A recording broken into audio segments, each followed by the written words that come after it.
Hi everyone, welcome back to my channel. I'm Gabriela Zaki, and if you're new around here, welcome, and if you're not, welcome back.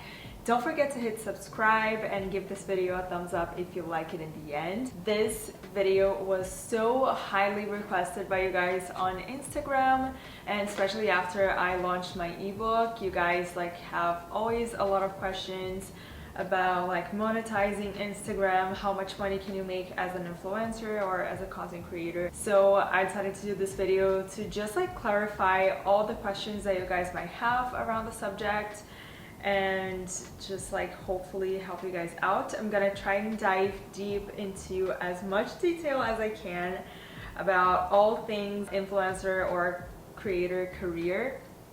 So bear with me and watch this video until the end, and I promise I'm gonna give you some valuable information about how to monetize your Instagram, how to reach out to brands, how to which platforms should you be into, how to make money on affiliate programs and all that.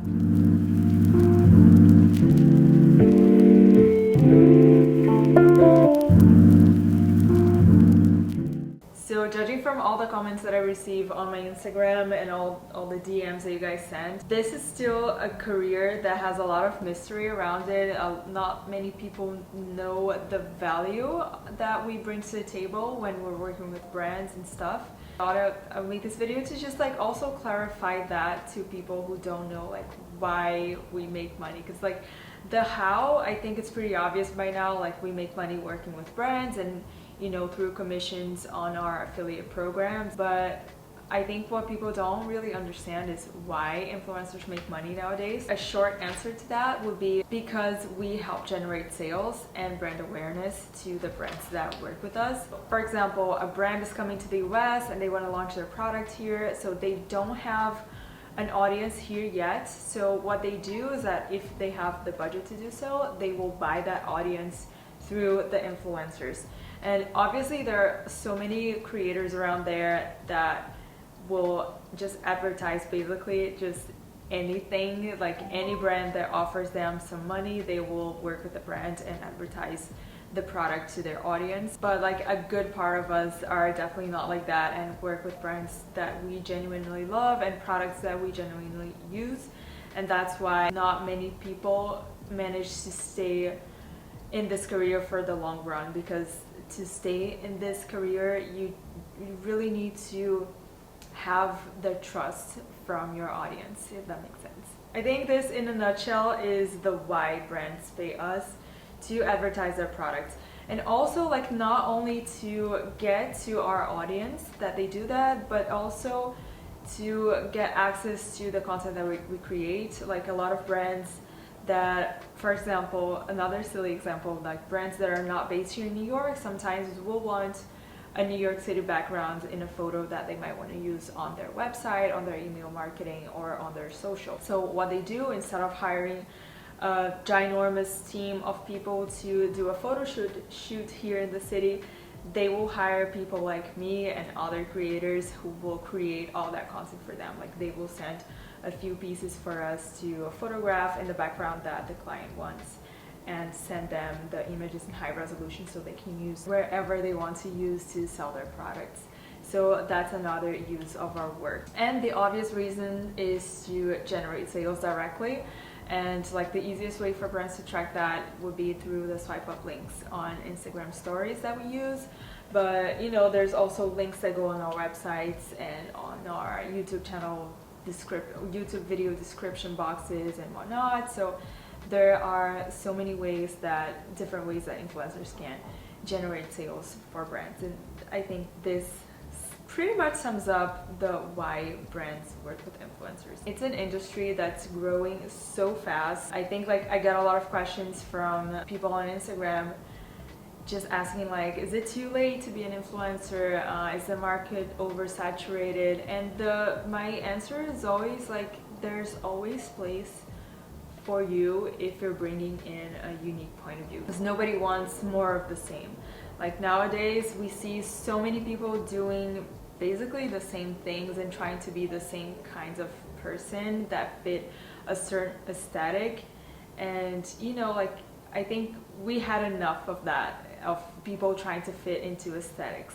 I think that if you have a new point of view, if you feel like the content that you create is unique to you and it's unique to the market, and that people will find it interesting enough to follow you and to like be loyal to you as an audience, then there's definitely room for you in the market. And I also think that even though it's super hard to grow on Instagram nowadays, if you have this unique angle to tell your story, there's gonna be space for you to grow on Instagram. People will find you, people will find your content unique, and they're gonna want to follow you and be part of your audience. So yeah, let's start from the beginning. Like, I started my journey to get where I am today, where I get to work with brands that I really love.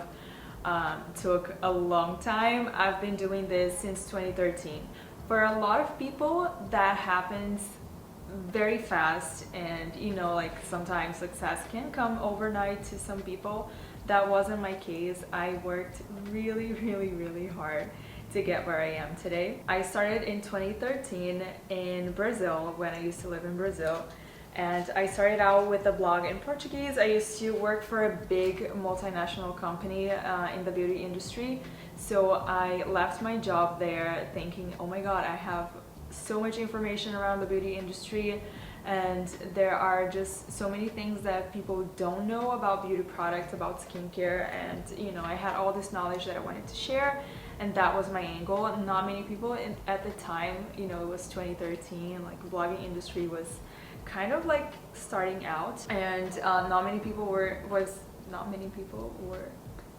telling this story through that angle of someone who worked in the industry and had a lot of scientific information available, like around the skin, about the products. And I also got access to products very early when they were like right about to launch. I was already testing out the products, so I think having that early access to products also helped me out a little bit. So needless to say, my blog in Portuguese did not take off. I never went past the 500 visitors a day on my website. So, and Instagram wasn't that big at that time, so I took a little bit longer to get into Instagram. Like in the beginning, I didn't own up to the fact that I had a blog because I had my main job and I used to do the blogging on the side. So I didn't own up to it completely. I was a bit scared that my friends would find out that I have a blog. Not my friends, like the frenemies. Like I was afraid that they were gonna find out about my blog and talk about my blog behind my back. You know, like these silly things that we can never think about when we're starting something, I used to think about when I was starting my blog. So I started Instagram back in Brazil. My photos weren't that great, so I didn't get a shit ton of growth there. So on 2015, I came here to New York. I moved to New York. My husband came to do his MBA. I came to my master's. His MBA started in January. My master's just started in August.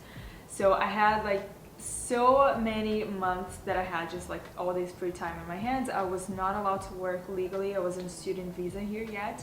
So I started to just like take more and more pictures for my Instagram and use like special hashtags like New York and geotag New York, like New York City blogger, like all these hashtags that made it easier for brands to spot me. And then my audience started to grow. I started to attend more and more events and get to know more and more people that worked doing the same thing as I did. So we would do photo shoots together and meet more and more people.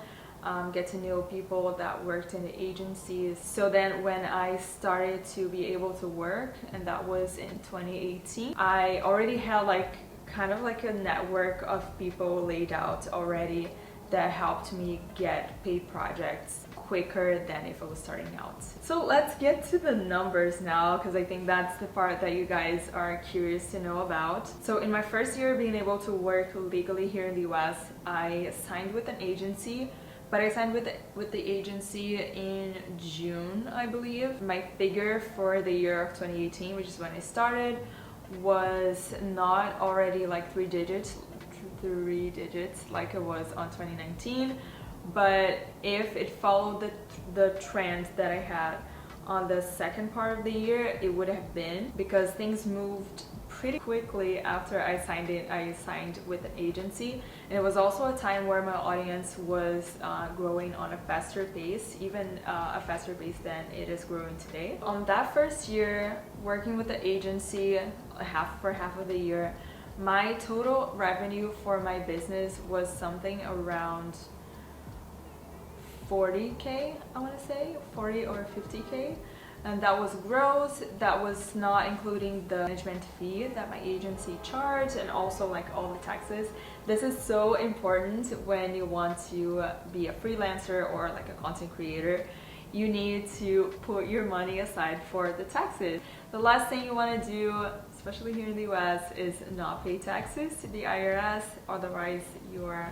And then came 2019. 2019 was a really good year for me. It was a really solid year. I signed with a new agent, and that's another thing for you to keep in mind. If you sign with an agency, like, you have to find that person that you just like click, and that wasn't the case with my first agency. Like, they were amazing people. They helped me take my work from nothing to everything and get me started in this industry. But at the same time, there's a moment that you just have more and more needs, and you want to grow on your project side at the same pace that you're growing your audience and you're improving your work.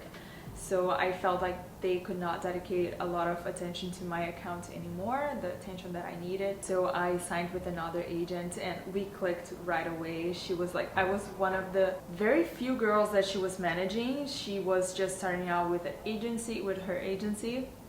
So we're friends until today. We're not working together anymore. We just stopped because she moved to another country and she's doing other things with her agency. But it's very important for you to click with the person, and ideally the person, like, not right now after like or during the pandemic, but in an ideal world pre-pandemic, it was very important to have someone that was in the same city as you, to attend meetings together, just like connect with people together, attend events. So it's very important for you to be like very connected and very close to your manager. And that's my opinion, because like nowadays I'm working with an agency that's located in Canada. It's been working out so far in the pandemic world, but I don't know yet how it's going to be after the pandemic is over and like we go back to going to meetings again. So I don't know if that's going to be something I'm going to miss my agent to do with me. So anyways, the numbers for 2019, I don't have like all the numbers off the top of my head, but I think my gross revenue for 2019 was something around 150K, around that number, and that was the gross number. I had to take a percentage of my agent to some of that. Not the whole 150 was generated by projects with brands, hence the importance of the affiliate programs. Affiliate programs were what saved me in 2020, because all of the brands were canceling projects. I remember like I had a really good month in January, and then in February too, like 2 really good months.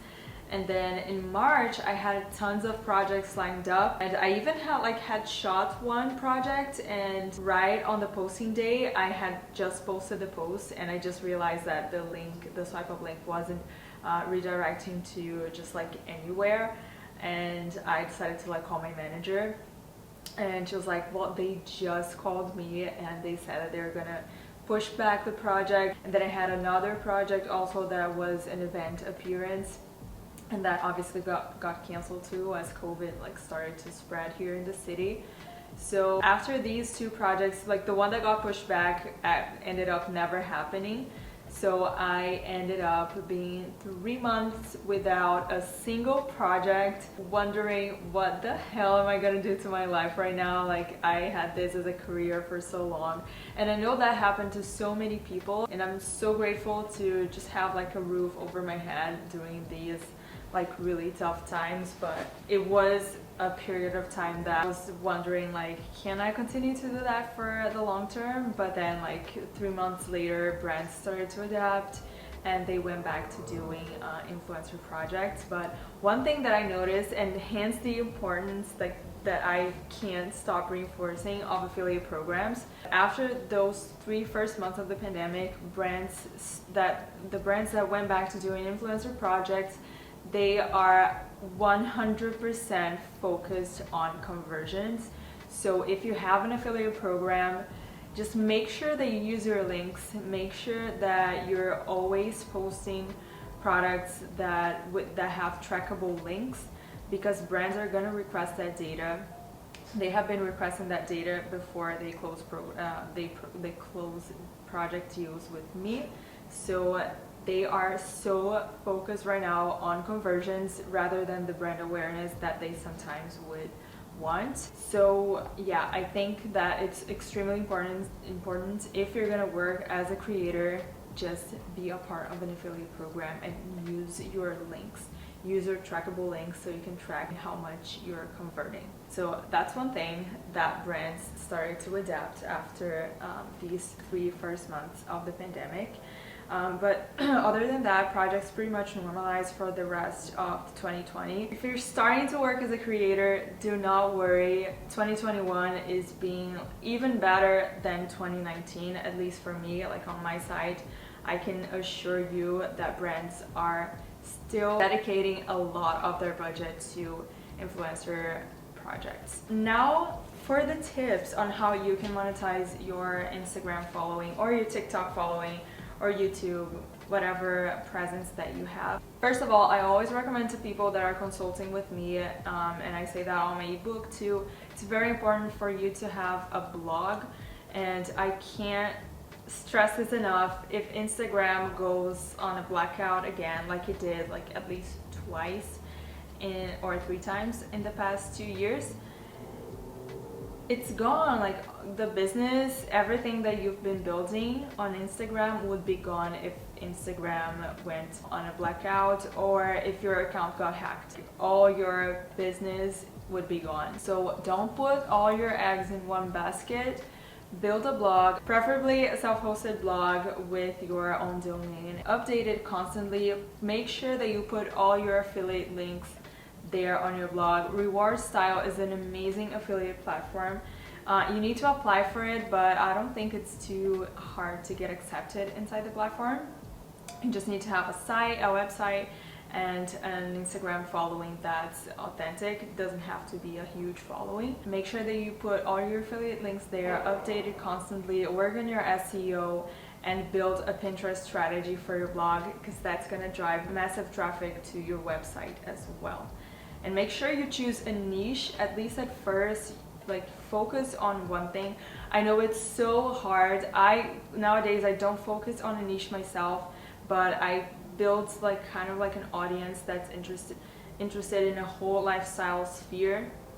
I would recommend you to pick a niche, at least in the beginning. On your first year of blogging, pick either you talk about fashion, either you talk about beauty, or you talk about travel. And that's what I learned that works the best on your first year to attract the most readers, especially organically through search engines and also Pinterest. Second, when you feel like you have a solid Instagram, I'm not talking about your following that needs to be huge. I'm talking about a solid Instagram content strategy and content, like in terms of quality. Make sure that you sign up for some influencer platforms that will connect brands to influencers. Here are some platforms that I'm into that I really like. One of them is it's 4.co. I'm gonna write them all down here. Aspire IQ. Reward Style has some really good collaborations every once in a while. They don't pop out every month. They need to reach out to you, but that's why it's so important for you to have an active Reward Style account with a lot of links and conversions. Coley, there is #paid. Waylar. Activate by Blog Loving is a really good one for you to get started, especially if you're in the niches of health and living, food blogging, or something related to that. Activate is it's a very good platform for you to be into, because they work with a lot of food brands and they usually have really good budgets for these food campaigns. But they also have like fashion and beauty popping up every once in a while. They also have a lot of pet campaigns. So if you have a pet Instagram, make sure that you sign up for that. There's obvious.ly, which is obviously. I used to work with them a lot in the beginning. There's Upfluence. Famebit is more YouTube focused. So if you're a YouTube creator, make sure that you are on Famebit. These are just some of my favorite platforms.